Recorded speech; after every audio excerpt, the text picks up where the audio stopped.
সম্মানিত দর্শক ভাই ও বোনেরা, আসসালামু আলাইকুম রহমতুল্লাহি ওবারাকাতু। দেশ ও দেশের বাহিরে যারা আমাদের প্রতিবেদন দেখছেন, আপনাদেরকে প্রীতি ও শুভেচ্ছা জানিয়ে শুরু করছি আজকের প্রতিবেদন। দর্শক, আজ আমরা আপনাদেরকে নিয়ে এসেছি কেরানীগঞ্জ কাঁঠালতলিতে রয়েছে তামিম ডেয়ারি ফার্ম। দর্শক, এই তামিম ডেয়ারি ফার্মের একমাত্র কর্ণধার, তিনি একটি বকনা দিয়ে শুরু করেন এই খামারটি।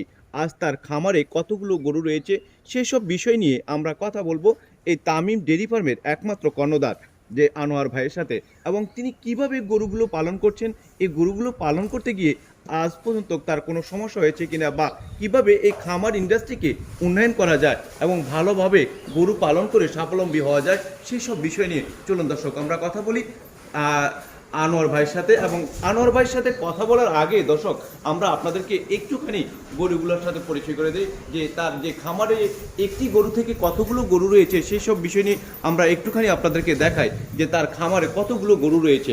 অনেক সময় আমরা খামারিদের সাথে কথা বলতে বলতে তখন গরুগুলো দেখানোর সুযোগ হয় না, সেই কারণেই কিন্তু আজ আমরা আপনাদেরকে একটুখানি গরুগুলো দেখানোর চেষ্টা করি, এবং পাশাপাশি এই গরুগুলোর সাথে জাত সম্পর্কে আমরা একটু জানবো এই আনোয়ার ভাইয়ের কাছ থেকে। চলুন দর্শক আমরা কথা বলি আনোয়ার ভাইয়ের সাথে।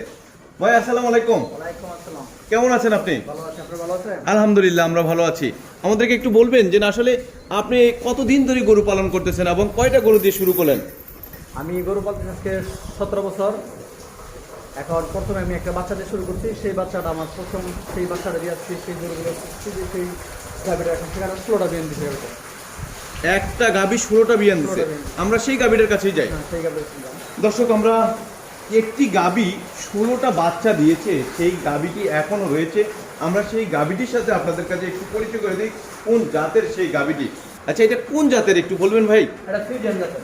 ফ্রিজিয়ান জাতের। আচ্ছা, এই ফ্রিজিয়ান জাতের এই গাভীটি আপনার কয়টা বাচ্চা দিয়েছে? 16টা বাচ্চা দিয়েছে। 16টা বাচ্চা দিয়েছে। আপনার খামারের বয়স কত? আমার খামারের বয়স হলো 17 বছর।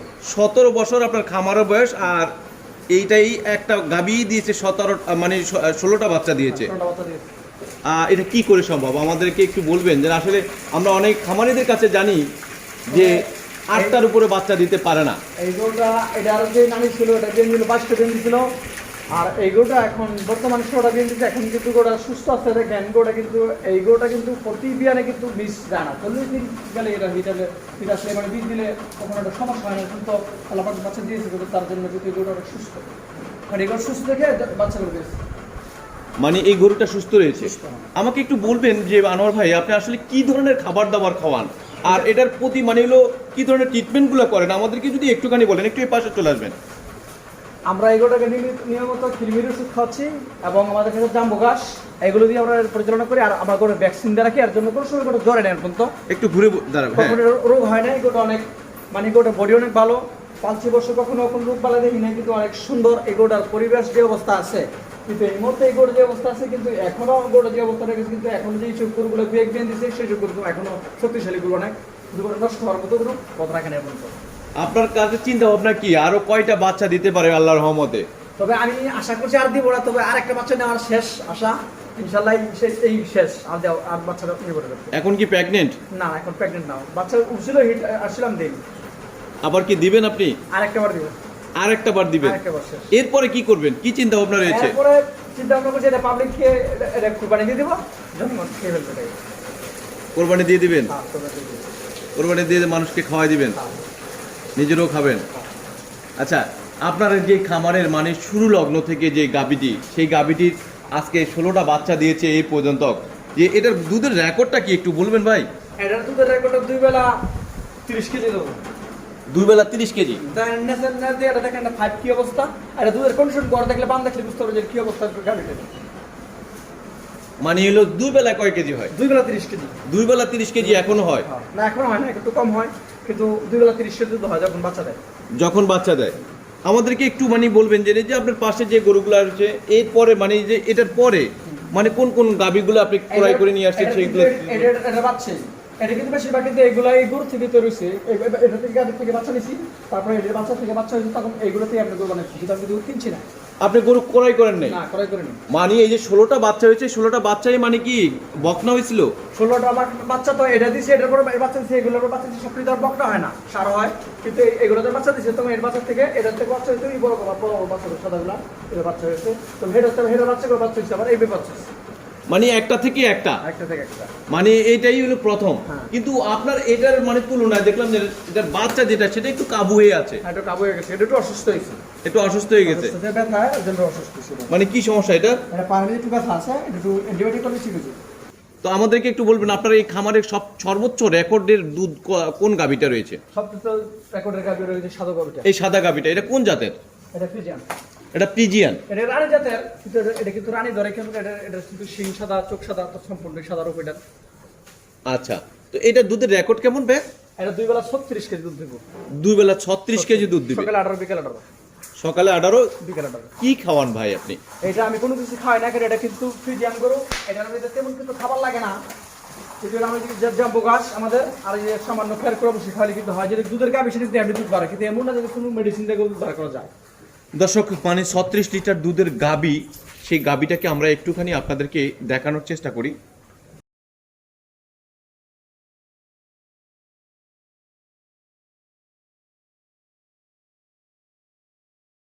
এইটা যে 36 লিটার দুধ দিচ্ছে এই রানী জাতের এই গাভীটা আপনার মানে হলো কয়টা বাচ্চা দিয়েছে? এটা 3টা বাচ্চা দিয়েছে পর্যন্ত। 3টা বাচ্চা দিচ্ছে। 3টা বাচ্চার মানে কোনো বকনা কি প্রথমটা বকনা ছিল নাকি ষাঁড় ছিল? প্রথমটা বকনা ছিল, যে বাচ্চা দিচ্ছে সেটা আবার, আর দ্বিতীয় 7টা বেঁচে দিচ্ছে। তো ওটার রেকর্ডটা কেমন একটু যদি বলেন? ওটার রেকর্ড একটু কম আছে, ওটার রেকর্ড হলো সকালবেলা 8 দুধ দিয়েছে, সকালে 8, সকালে বিকেলবেলা 6, সকালে 8, বিকেলে 6। কিন্তু যেটার মানে হলো 36 লিটার মা দুধ দিচ্ছে, কিন্তু তার বকনাটা এত কম দিচ্ছে কেন? আসলে কিন্তু এটা প্রথম বিয়ান, দ্বিতীয় বিয়ানে কিন্তু সকালবেলা 10-এর মতো দিবে, কিন্তু এইটার যেই আকারে দুধ, এটা কিন্তু সে আকার দুধ হয়নি, সেটার সে জাত কালেকশন হয়নি। মানে কি কারণে হয় না এটা কি আপনি বুঝতে পারছেন? হয়তো এটা ডাক্তাররা, আমাদের বাংলাদেশের ডাক্তার কি বীজ দিচ্ছে, এর বীজটা যদি হয়তো কোনো কম দুধের গাভীর দিয়ে থাকে, তো তার জন্য সেই জন্য কোন গাবিটা সেটা? সেই গাভীটা ওই সাদাটা সাদাটা। আমরা একটু যাই। এই যে সাদাটা না, বাচ্চাটা দেখেন, সুন্দর বাচ্চা। একটু দর্শক আমরা আপনাদেরকে এই গাভীটা দেখাই। গাভী থেকে যে বাচ্চাটা আসলো সেটা বাচ্চা দিয়েছে, কিন্তু সেটার দুধের রেকর্ড হলো মানে 10 লিটার 2 বেলা। আচ্ছা, এটার কারণ কি এটা হতে পারে না যে ক্রসবিট হয়ে গেছে? না, এখানে করজবিট বোঝা যায় না, কিন্তু সব গরুর কিন্তু দুধ হয় না, কিন্তু আসলে পার্সেন্টেজ গরুতে সব আল্লাপাক সব গরুর সমান দুধ দেয় নাই, কারণ এই গরুটার দুধ একটু কম হয়েছে। কিন্তু আগামী যুগে আমার মনে হয় কিন্তু সকালবেলা এখন সকালে হচ্ছে 8, বিকেলে হচ্ছে 6। আমরা এই যতটুকু জানি, অনেক খামার পরিদর্শন করে বা অনেক খামারের উপর ইন্টারভিউ নিতে গিয়ে যতটুকু আমরা জানতে পারলাম যে সাধারণত বীজের কারণে এই সমস্যাটি হয়। কারণ আপনি যে উন্নত জাতের গাভী, যে গাভীটার আপনি যে বীজটা দিয়েছেন, সেম গাভীর বীজটা, যে মাকে যে বীজটা দিয়েছেন, যদি তার বাচ্চাকেও সেম বীজটা দেন, তাহলে কিন্তু দুধের রেটটা অনেকটা কমে যায়, মানে অনেক ডিস্টেন্স হয়ে যায়। এটা কি আপনি জানেন? বাংলাদেশের ভিতরে অনেক, যখন প্রথমে এই দেশের ভিতরে গরু আসলো তখন কিন্তু অনেক দুধ ছিল, এখন বর্তমান সরকার কি করছে জানি না, এখন কিন্তু বিভিন্ন আকারের গরু ভিতরে দুধ অনেক কম দেয়, ভালো ভালো গরু কিন্তু দুধ হচ্ছে না, আবার দেখা যাচ্ছে সামান্য ছোট গরু দুধ বেশি একটু বলা যায় না। তাহলে আমার খামারে কিন্তু আর ছোট ছোট গরু আছে, সেখানে 2 বেলা মনে করেন 20 লিটার দুধ হয়, কিন্তু একটা বড় গরু দেখেন, বড় গরু জাতের বাচ্চারা দুধ কম হচ্ছে, এটা কিন্তু কিছু বলবার নাই, কারণ এটা সরকার কিভাবে এই সরকারের না, বিষয় না, না। সরকারের দোষ না, এখানে সরকারের কোনো দোষ নয়। এখানে একমাত্র দোষ আমি মনে করতে পারি যে এটা আপনার জানার কোনো দুর্বলতা রয়েছে, কারণ সেটা আপনি হয়তো জানেন না, না জানার কারণে কিন্তু এই প্রবলেমটা হয়। আমাদেরকে আমাদেরকে ডাক্তার এসে বলে যে আমরা একটা বীজ 500 টাকাতে দেয়, এসে বলছে যে এটা রানী, আসলে কিন্তু দুই আপনি সর্বোচ্চ মানে ভালো বীজটাই যদি দেন, আপনার যে গাভীটাকে মানে হলো রানী বিটের, ওটা থেকে যে বীজটা দিয়েছেন, সেম বীজটা যদি আপনার ওই বাচ্চাটাকে দেন, মায়ের যে বাচ্চাটা হয়েছে সেটাকে যদি দেন, তাহলে কিন্তু দুধের রেটটা কমে যাবে। আপনার বীজটা অন্তত ওটার থেকে রেটিং একটু কম হতে হবে, নাহলে একটু বেশি হতে হবে। যে রানী বিটের যে আপনার গাবিতে যে বীজটা 1 নাম্বার সার থেকে দিছে, ওই সারের বীজটাই যদি ওকে দেওয়া হয়, তাহলে দুধ হবে 4 ভাগের 1 ভাগ। আর যদি অন্য গাভীর অন্য সারের, যেমন 2 নাম্বার 3 নাম্বার সারের বীজটা যদি ওর পড়তো, তাহলে কিন্তু দুধ আপনার এই মায়ের মতোই দুধটা হতো। কিন্তু এইবার আমরা আশা করছি যে আমাদের নিজের সার দিয়ে বীজ দিব, কারণ এই জন্য সার কিন্তু আমি রাখতাম আগে, কিন্তু বেঁচে দিচ্ছি, কিন্তু সার রাখি নাই। কিন্তু এইবার যে একটা বীজ দিচ্ছি, ডাক্তার বলছে যে একটা রানী বিটের একটা বীজ দেওয়া হয়েছে ভালো উন্নত, সেই বীজটা 1000 টাকা নিচে দিয়ে এবার কি করে। কিন্তু দ্বিতীয়বার কিন্তু আমরা নিজের সার রাখছি, সাদা বীজ দেবো, আমরা নিজের সার দিব, সাদা বীজটা দিবেন। আচ্ছা, আপনি সার দিয়ে বীজটা দিবেন, কিন্তু আপনাকে কোন সার দিয়ে কোন গাভী থেকে বীজ দিবেন, সেই গাভীটা থেকে যে বাচ্চাটা আসবে সেই বাচ্চাকেও যদি আপনার এই সার দিয়ে আবার বীজ দেন তাহলে কিন্তু না না, আমি এই কাজটা করবো না, কারণ এটা আমি জানি, কারণ মা জাতীয় যে জিনিস দিয়ে কিন্তু বীজ দেওয়া সেগুলো একদম ধ্বংসের পথে পড়ে। যেমন সেটার বাপ তাকে বীজ দেওয়া চলে না, এবং একটা মা দিয়েও সেই সারটাকে বীজ দেওয়া চলে না। কিন্তু সেম বিষয়টাই আপনার ঘটনাটা ঘটেছে, কিন্তু আপনি কি জানেন আপনার এখানে কোন গাভীটাকে কোন বীজটা দিয়েছেন, কত নাম্বার বীজ ডাক্তার সেটা কি? আমাদের এখানে স্লিপের মধ্যে কিন্তু লিখে দিয়ে জানা যায় এই গ্রুপের বীজটা আছে, কিন্তু আসলে কিন্তু আমরা এই সব খামারে কিন্তু ক্ষতিগ্রস্ত এইভাবে হচ্ছি। কারণ বিশেষ করে মনে করেন এই সারটা 3 বছর থাকে, তখন এই বীজ দিয়ে দিল দ্বিতীয়বার এটা একটা হার একটা দামর কিন্তু বেশি দিন লাগে না হিট আসতে। মনে করেন 12 মাস অস্ট্রেলিয়ার দামরগুলো হিট আসে, কিন্তু এই সারের বীজটা আবার সেই দামরকে দেওয়া হয়, তার জন্য দুধ কিন্তু ক্ষতি হয়ে যায়। এই কারণে তো ক্ষতিটা হয়। ক্ষতিটা। আপনি তখন এখন থেকে চিন্তা ভাবনা করছেন যে মানে হলো আপনার কোন গাভীটাকে কত নম্বর বীজ দিয়েছেন, একটা খাতা করে ওই গাভীটার সম্পর্কে নাম লিখে যদি ওভাবে উল্লেখ করেন তাহলে তো আপনি বুঝতে পারবেন কোন গাভীকে কোন ধরনের বীজটা দিয়েছেন, কত নম্বর বীজ দিয়েছেন। এই দেন আমার প্রতি মাসে একটা গরু আছে, এটা সকাল দুধ হয় 1300, বিকালে 1000। আর এটা কিন্তু একটা রানী বীজ, এটা কিন্তু একটা গরু থেকে বীজ দেওয়া ছিল বাচ্চাটা, সেই গরু থেকে দিয়েছিল। এখন এই গরুটা কিন্তু উন্নত মানের গরু হয়েছে। এটা দুধের রেকর্ড কত? সকাল 13। টোটাল হলো 23। 23।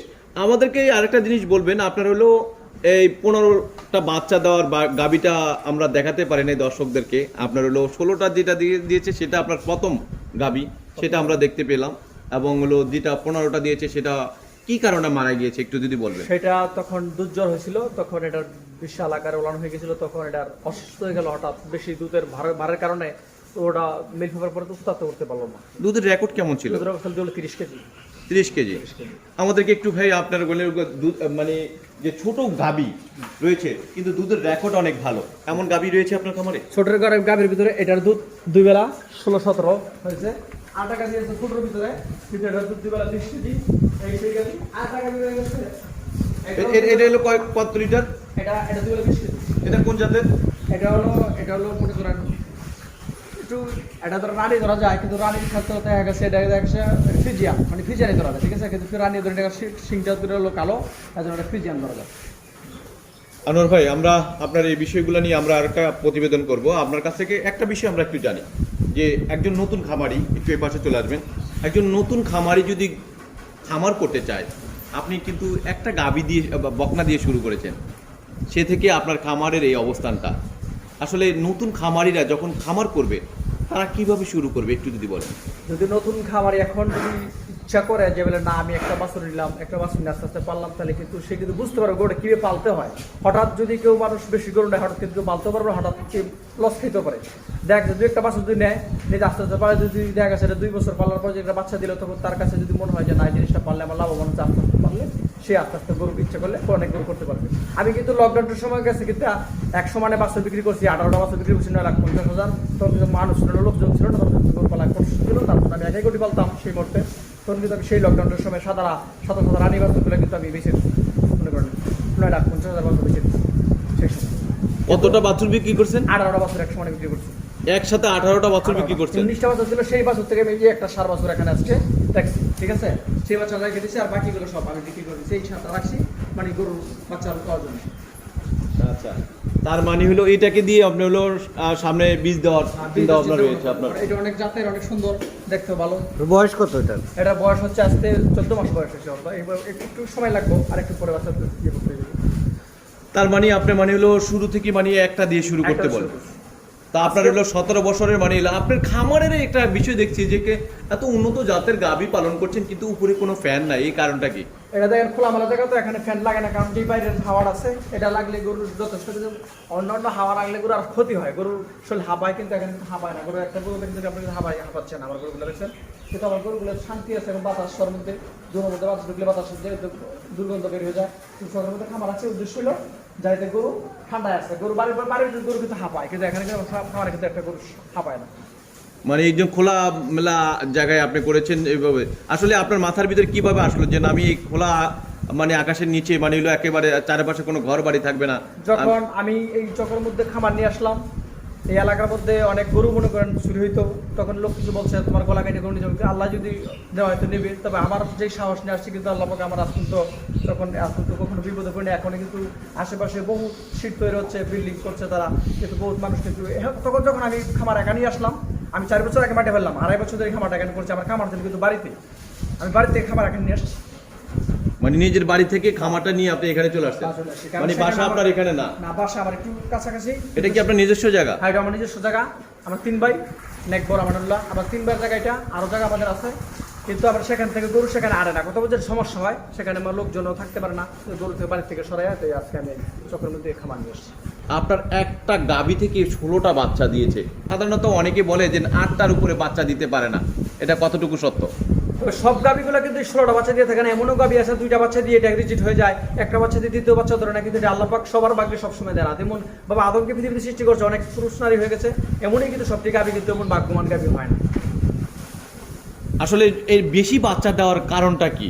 বেশি বাচ্চা দেওয়ার কারণটা হলো এটার হরমোন যেই শক্তি শরীরের অনেক, এটার শরীর অনেক ভালো, কারণ এটা যে আসার পরে তো কখনো খুঁড়া পারে না, কোনো কিছু হয় না, কোনো রোগ হয় না, এখন তো রোগই দেখি না এখন তো যে পারলাম। আর বিভিন্ন গরু মনে করেন একটা দেখলেন, একটু আগে দেখলেন একটা গরুর বারণ সমস্যা হয়েছে, কিন্তু এটা কখনো জ্বরেও নাই, এটা কোনো সমস্যা নেই, কোনো এখন তো ট্রাবলও নেই খাওয়ার মধ্যে। তো আপনি বলছেন আর একটা বীজ দিবেন, এর পরবর্তী কি আরেকবার ট্রাই করার চিন্তা ভাবনা? আর ট্রাই করবো না, যে ইচ্ছা করলে আরো 2-1টা বিয়ান দিতে পারবো, ছিল কিছুদিন আগে ইচ্ছা করে 22টা বিয়ান আমার মনে আশা আশা দিতে পারে আল্লাহ পাক দেওয়াইলে। তো এটার প্রতি যে বাচ্চাগুলো ছিল, এটার যে মাছ ছিল আকারে, সেগুলো কিন্তু 22টা বিয়ান দিচ্ছি। আপনি ট্রাই করে দেখতে পারেন একবার। তারপরে আমি আশা আছে তার যদি একটা অনেক জাতের গরু হয়, এটা যেই গাভিতে বাচ্চা দিই সেই বীজগুলো অনেক, মানে সেই বাচ্চাগুলো অনেক দুধের গরু হয়, সব গরু তো দুধ হয় না, কথা বলেন। লালন পালন আপনি কিভাবে করে সেগুলো কিন্তু জানতে পারবেন, তারপরে কিন্তু আপনি এই খামার সম্পর্কে অভিজ্ঞতা হবে, তখনই আপনি গরু বাড়াতে পারবেন। তাহলে কিন্তু আপনি কখনো মানে এই খামার ইন্ডাস্ট্রি থেকে মানে হলো অন্তত খামার করতে গিয়ে, গরু পালন করতে গিয়ে কখনো ক্ষতিগ্রস্ত হবেন না। দর্শক ভালো থাকবেন, সুস্থ থাকবেন। পরিশেষে আপনাদের কাছে একটি কথা বলবো, আপনারা 5 ওয়াক্ত নামাজ পড়বেন এবং দিন শেষে ভালো কাজ করবেন এবং রোজা রাখবেন। দর্শক ভালো থাকুন। আসসালামু আলাইকুম ওয়া রাহমাতুল্লাহি ওয়া বারাকাতুহু।